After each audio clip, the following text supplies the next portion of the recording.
Okay, so right here, I think I actually decided to use Waluigi's block, and I also decided to use the mushroom as well. Just because I'm, like, really far away, not from the star, but just from anything. And the star is likely not going to appear. It's not going to appear in the top right again. Or at least it likely won't appear there. So there's not really a reason for me to go up there unless I want to help Bowser Girl out. But the thing is, both Peach and Daisy can essentially land on the star space on their next turn. And they'll get those 2 stars as a result. So, you know, we're kind of preparing for that outcome because that can easily happen. And I've noticed that the AI especially, whenever they're together like that and they're both going for a star, they have a tendency to try to stay on the same square for as long as possible.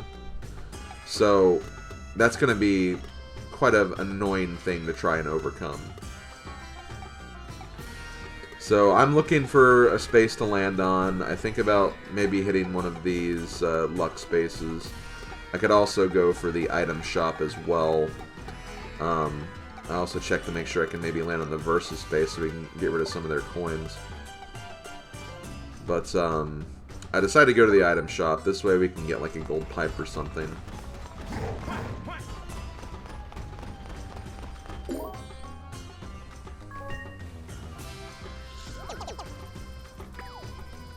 And that is exactly what I do. Here I'm just kind of confirming that this is what our plan is going to be.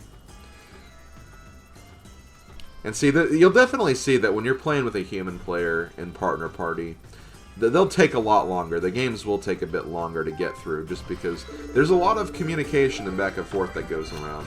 Because, you know, you both will have different ideas about what you can and should do. And, you know, it's just about finding that right medium about what you need to do to achieve success in these games. And see, right here, what we need to realize is that, okay, so we took the chance to maybe get that star. We're going to also get an item as well. We actually get a dueling glove, which will allow us to potentially take Wario for our side. And we also get rid of the capsule ticket because, although we do have a chance to potentially use that to win some money, it's not likely, so we just decided, we'll just go ahead and get rid of that. It's more important to potentially use that key to our advantage.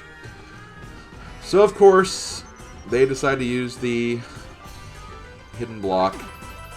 They get 12 coins. And now they're actually going to roll.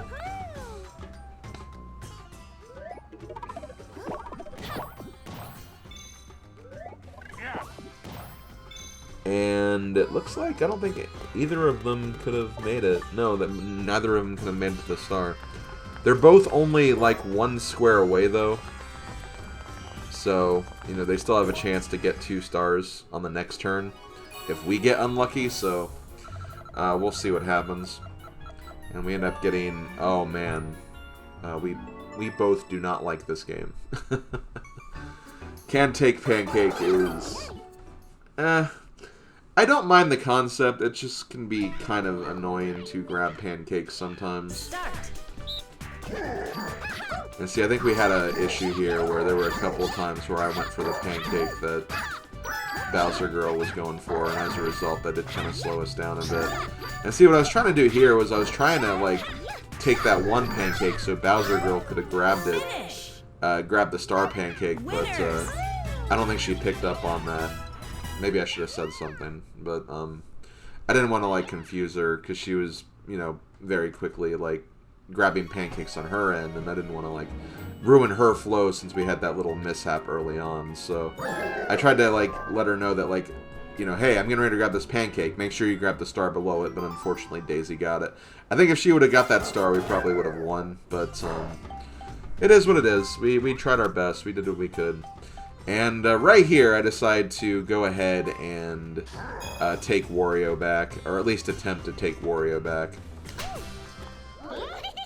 Of course, though, there was an aspect of luck that could have messed this up, because you know, we could have got the dice rolling game, and, you know, that's obviously luck-based, so thankfully we got this one. I'm usually pretty good at timing these. I did press the button a little early, but she placed it way too late, so I was only like 0.3 seconds away. She was 1.3. She was an entire second off, and then some, so thankfully I was able to get Wario. I have both Wario and Waluigi on my team. We also have Wario's dice block, which is also really, really good. So I'm feeling pretty good about this, even though, you know, there's still a chance we won't get this star.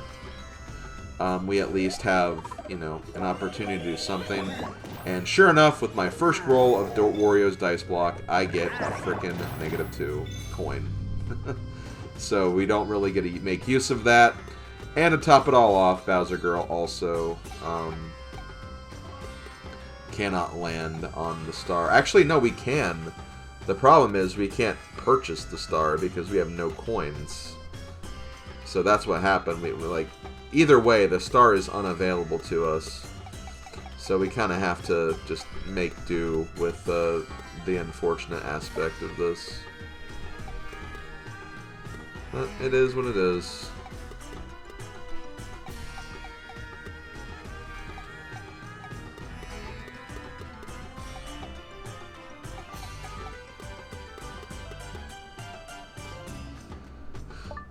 So I go ahead and move over there, get the coin.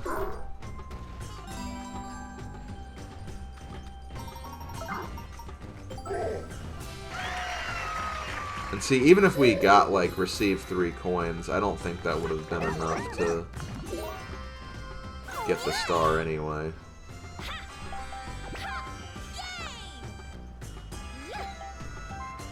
So, yeah, I mean, we just got kind of unlucky with that -2 dice roll. And sure enough, they both get odds, so both of them are going to get this star.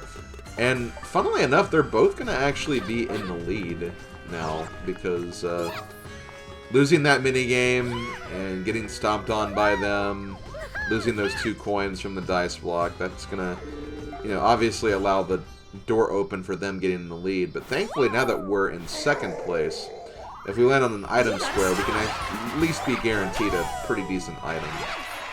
Because it does seem that, like, whenever you're in 1st place, like, your chances of getting a good item are not really that common. So that's something that you can keep in mind, is that sometimes being in 2nd place in Partner Party isn't the worst. You just don't want to get too far behind, you know? That's the main thing. So there we go. Both Peach and Daisy got a star, unfortunately, and yeah, we're gonna have to make a comeback with this deficit. But me and Bowser Girl, we're a pretty formidable team. We've played Partner Party a lot. We know what we're doing. We know the minigames in and out. We know the boards in and out. We have strategies we can use. So we're still pretty confident despite this little setback. In fact, just for fun, I'll let you guys know this statistic. Me and Bowser Girl have actually never lost a game of Partner Party together. Against AI and against human players. We've played against human players like 2 or 3 times before. It's really hard to organize games sometimes because obviously, like, not a lot of people play this game, especially anymore now that Superstars is out. So finding people is actually pretty difficult because nobody wants to play this game. And, you know, sometimes, like, you want to make sure that you're at least working with, like, another team. So it's not about finding just 2 people. You're trying to find 2 people who actually want to team up to do Partner Party. Which can be pretty hard to do, even, like, on Discord servers and whatnot. But once again, we get another repeat minigame. Again, I don't know why repeats are so freaking common, but they are. But this is a game that me and Bowser Girl should have just fine, so we'll get the W here, and then we'll pretty much move on. Thankfully, the star that moved locations actually moved to where I was, so that'll at least help me grab it. But the big question is what's going to happen after that, because we obviously have some more work we have to do to kind of get things moving on this board. So while we're watching these next few turns play out, I do want to kind of go over some of the topics that I got from not only you guys, but also Bowser Girl. She had some things that she wanted me to bring up and talk about as well. And the first thing that she asks is, do I think that Super Mario Party deserves the reputation that it gets from its fans? And what I think she means by this is, it's actually kind of unfortunate, but Super Mario Party actually gets quite a bit of backlash from people. Maybe not to the same degree that like Mario Party 9 and 10 and all the 3DS games get, but you know, a lot of people just kind of think this game is very, very underwhelming. And while I would agree to an extent, a part of me just like really, really loves this game for what it is, because here's the thing, and this is something I've been saying a lot lately, but if it wasn't for this game, I don't think Mario Party Superstars could have existed. Because, yeah, Superstars does, you know, bring back the old formula. It does bring back old boards and minigames. It's essentially, you know, basically a revival of the Mario Party series in some respects. But when you think about it, I mean, this game pretty much got us halfway there. Like, there's the Mario Party mode, which is basically, you know, it's a recreation of what the classic Mario Party mode is. You know, collecting coins to purchase stars, you go around on a board, you play mini-games after every turn. You know, it's kind of a slightly watered down version of it, because you have a lot of other stuff going on. You have, like, the ally system, you know, you have, like, different types of spaces and whatnot. You know, it's not the exact same, but, you know, you're still pretty close to the formula. But I feel like having that mode in this game at least kind of put the idea back in the developers' heads that, you know, people do want to see the old formula back again. So maybe we can keep working with that. And I think that when they made Mario Party Superstars, you know, that kind of made them think, okay, this is what people want. And I think moving forward, Superstars, and not just Superstars, but just the series in general, I think you will start to see the developers kind of starting to try and focus on that aspect again. So I think we're going to be seeing a lot more games using the traditional formula, and as a result, while this game has some aspects of the traditional formula in the game, they also have its own unique identity with like the partner party and all the other modes. You know, it's essentially a combination of classic Mario Party and modern Mario Party, which, you know, a lot of people aren't really crazy about modern Mario Party because, you know, it's not like the classics, it's not like the originals, blah blah blah. You know the drill, you know how it is. But I personally kind of like some of the modern stuff in Mario Party. I just don't think it was developed in the way that it should have been, where it took almost too much of a departure away from what made Mario Party great. And Super Mario Party, I think, has a great blend of classic and modern Mario Party.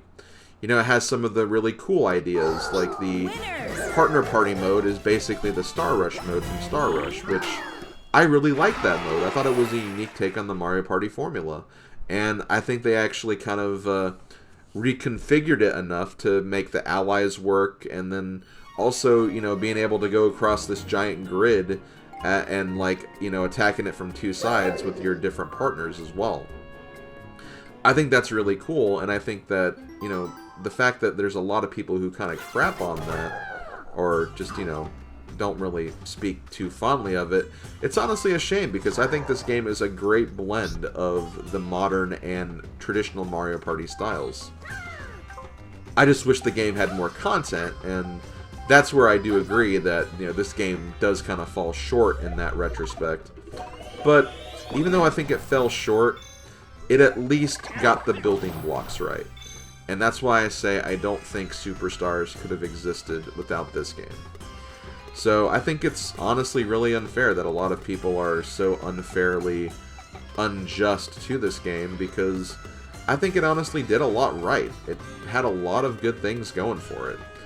It's just a shame that, you know, so many people are, you know, too too quick to point out the negatives. And I will admit, not having online play from the get-go for the party mode and partner party was a huge oversight for Nintendo. I'm not denying that. I don't think anyone can deny that. That was a huge oversight.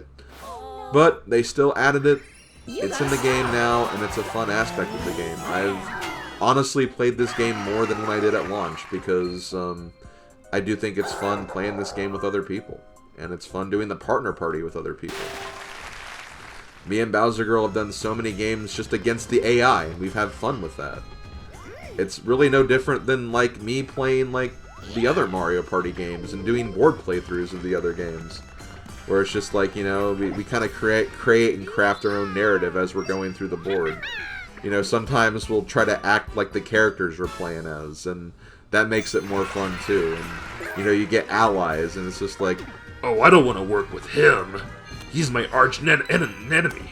So, like, you know, you have little moments like that, and that just really makes it fun. So I think it's just, like, I really, really don't think it deserves the backlash that it gets. Because I think this game has done a lot of good for the Mario Party series. It's just a shame that people can't realize it. And, you know, they focus too much on the negatives and not so much what it did right. And sometimes focusing on the negatives so much doesn't really help it too much, I gotta say. So yeah, I just spent like 2 turns talking about all that stuff. Hopefully you guys kind of got an idea for how I feel about all of that. And I don't know what Daisy's doing here. She basically made it so Peach can't come over here. Not only that, but they can't even get the star anyway. But yeah, the star went down to where I was. It took me 2 turns to get, but thankfully I was able to get a lot of coins. And to pour more salt on the wound, because Peach can't get over there, she actually lands on the Chain Chomp switch. Loses her only coin that she has, so, you know, they had a lot of coins a few turns ago, but now they're absolutely broke, and we have coins again, and we've retaken the lead, so to speak.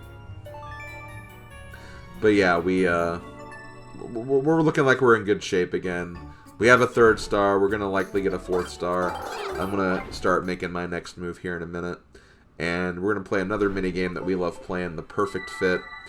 Like I said before, the basic strategy you want to do for this, have one player kind of hold their position and have the other player move around to basically match the cube. One player shouldn't be moving. Once they have things lined up, they should stop and just let the other player kind of move it around until something fits. And that's really all you have to do. Very quick and easy game if you're on the same wavelength. So definitely consider moving in that fashion. Okay, so the next question we have is, which game do you think has the best character roster? This game, Mario Party 8, Mario Party 7, I guess you can also look at Mario Party 9 as well, though I feel like 9's roster is pretty similar to what 7's roster is. 8's roster has, like, the added inclusion of, like, you know, Blooper and Hammer Bro, but I think they also, like, got rid of, like, 1 or 2 characters as well, which was weird, but basically, what character roster do you think is the best? Honestly, I'm going to go ahead and say that I do think Super Mario Party's roster is the best roster. Not just because of, like, you know, there being a huge amount of characters, but also I feel like they used, like, I mean, half of the characters are basically, like, Bowser's minions, pretty much. Bowser and his minions. But when you think about how many games so many of those minions have been in, like, you pretty much know these enemies just as well as you know, like, all the characters in the Mario games, so to me, like, I think that's more than fine to have, like, so many minions. At least they're using, like, classic minions. It's not like they're using, like, the bruiser enemies or fuzzies or anything like that. No, they have, like, all the classic enemies. So, you know, you got Goombas, you got Koopa Troopas, you have the more lethal enemies like the Hammer Bros, for example. You have some, you know, other more unique additions like, you know, Shy Guy and Monty Mole. So I think it's a really good roster, and, you know, I don't think it really matters too much. Like, well, okay, when I say this, like, because I mean, in this game, it's a little different because, you know, there are character dice blocks and whatnot. But when you take away that from the equation, there's really not really much of a difference between characters. You know, maybe like your character model being bigger or smaller might throw you off in some minigames. But for the most part, every character controls and moves the same, right? So, as a result, I feel like you can have as many characters as you want in a Mario Party game.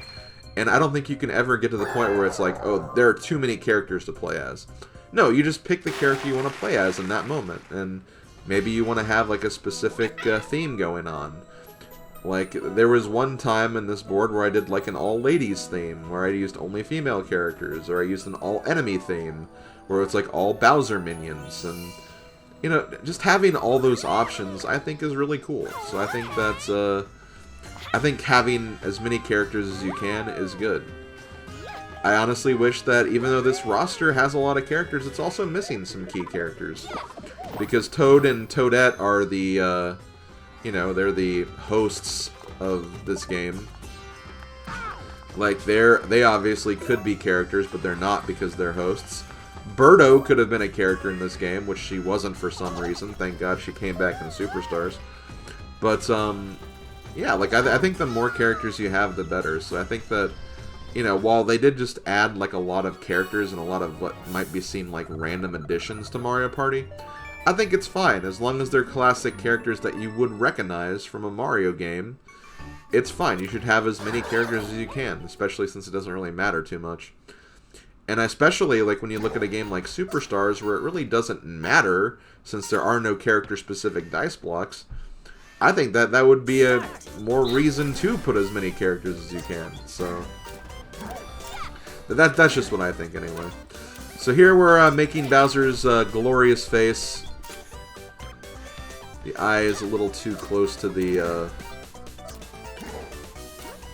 what would you call that? The eye separator? I know that's... Oh, well, okay, we put that a little bit too close, too. But all things considered, like, this doesn't look too bad. Like, I mean, it's better than what they're doing on the right side. Like, see, like, ours looks like Bowser. Like, theirs looks like... I don't know what that looks like. That looks like a bad meme face or something. But, yeah, like, our face still looked good, even if the eye is scrunched in too much. Still. Our Bowser looked awesome. So yeah, I think Super Mario Party has the best roster for sure, and I wish that, you know, if they do another game, they should try to maybe consider the fact that, you know, we should just have as many characters as possible playable. Obviously, I think it's difficult because if there's a game that involves, like, specific characters, like, you know, they probably... Well, no, they didn't even have that game in the game, though. But, like, Goomba, for example. If they brought back Hotel Goomba in, Mario Party Superstars, it'd be weird to have Goomba playing that game. But at the same time, you have Monty Mole in this game playing that game where you whack moles, so I don't know. Oh, there's also that Trapeze Artist game in Superstars where you drop, like, a cage on Goombas. I guess that would also be another weird one, but still, it's not like you're roaming around in the field or anything either, so... I don't know. They should have as many characters as they can. That's just my take on it, anyway. So as far as my strategy right here, obviously the star moved down to where I was again. And once again, I'm going to be able to grab this. So, me staying on the bottom right has actually been very, very profitable for us. I've gotten 2, technically 3 stars if you count that second star we got. But I've gotten, like, so many stars in this area, so I've definitely helped out. But Bowser Girl's been helping out, too. She's grabbed all the stars on the left side, so we've been doing really, really good at the team aspect of this game, seriously. I also think at this point, like, I realized that, oh, wait, we didn't use our hidden block, so we end up using it next turn. But yeah, we'll use that hidden block. We just kind of forgot about it since we were quick to try to move and get the star as soon as possible. And see, like, not only do we have, like, 5 stars, but we also have a lot of coins, too. So we're, like, we're making a lot of progress just by, like, doing our thing here. And see, that was brilliant, where Bowser Girl just stomped on Daisy's head a few times to get some extra coins. So, yeah, we're making really good use of not only like our locations, but also just what's around us. And that's really helping us kind of keep this very steady lead that we have going here. And see, like, we're pretty close to that, too. All Bowser Girl has to do is just land on the event square and go down there. And, you know, I can even start making my way down there, too. So we have options. We have a bunch of different options we can use.